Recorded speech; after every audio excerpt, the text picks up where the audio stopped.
Okay, culinary students. So, this is our final dishes, I should say. So I plated some here so you can kind of see. So here is the ones cooked regularly in the front. Then these cooked with none of the baking powder or baking soda. And these ones here. So notice the difference. So this is perfect. These are a little darker than they should be, and these are a little bit lighter. So, but now the taste test. So I plated them, put the same amount of butter and syrup on each one of them. We're using some grade A dark color Simple Truth organic syrup and some unsalted butter. So let's see. So let's start with the one that is the regular pancake. So let's see what this is like. Okay.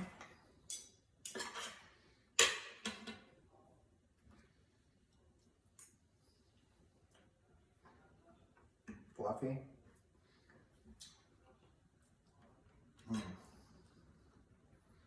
Delicious.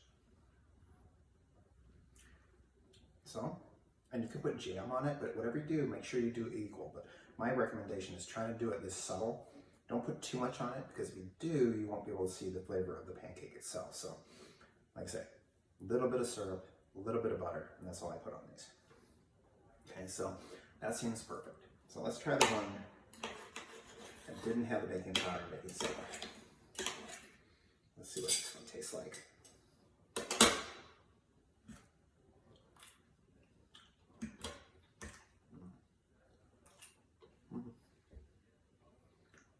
Kind of doughy. There's no like crust on the outside of it. Let's try another bite just to see. It's okay. Not great. It's okay. This one's perfect. So it just changes the flavor. It changes how it can get, cooked on the outside. Okay, so let's look at this one. This one was cooked with double the amount. Double the amount. Keep in mind, I'm going to be doing this for cookies sometime later this week, and I'll share that with you guys and see how that goes.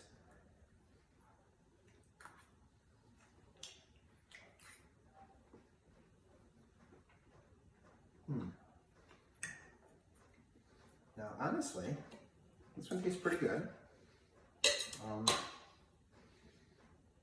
Trying to think of the difference between the two.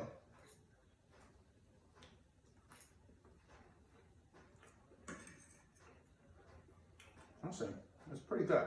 So, if you use too much, let's just compare side by side.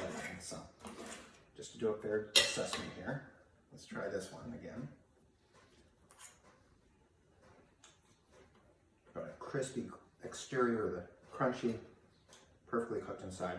This was about 3.5 minutes, 3.5 minutes on one side, and then maybe about 2 minutes, 2.5 minutes on the other side. Let's see. Okay.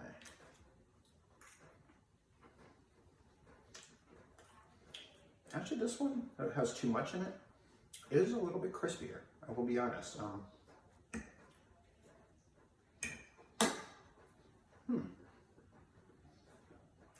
I don't see a huge difference. This is a little crispier than this one, a little bit more done, but these two are pretty good. This one, not so much. So this was a fail. You gotta put some baking soda and baking powder in it, is from my assessment here. These two, if you put a little too much, at least in my experiment, I didn't exactly time it. So next time if I do the experiment, I'll have a timer and I exactly test how long I had it in the griddle. Like it was 3.5 minutes, make sure that's the exact same here. But pretty close. So if I serve either one of these two at a restaurant, IHOP, whatever, I think I'd be pretty happy with them. So anyway, this is Culinary 1, Science of Cooking and Baking. So this was the cooking part of it. So can't wait to see what you guys come up with, what you end up doing, what you find out about this experiment if you decide to do all three. Again, the assignment has been updated. You do not have to do all three now. If you do just the main recipe, you get full credit. If you do the other two, you get 50 extra points. So you get extra credit for doing it. So again, that's up to you guys, whatever you want to do. So thank you for watching, and I will see you guys in class. Take care.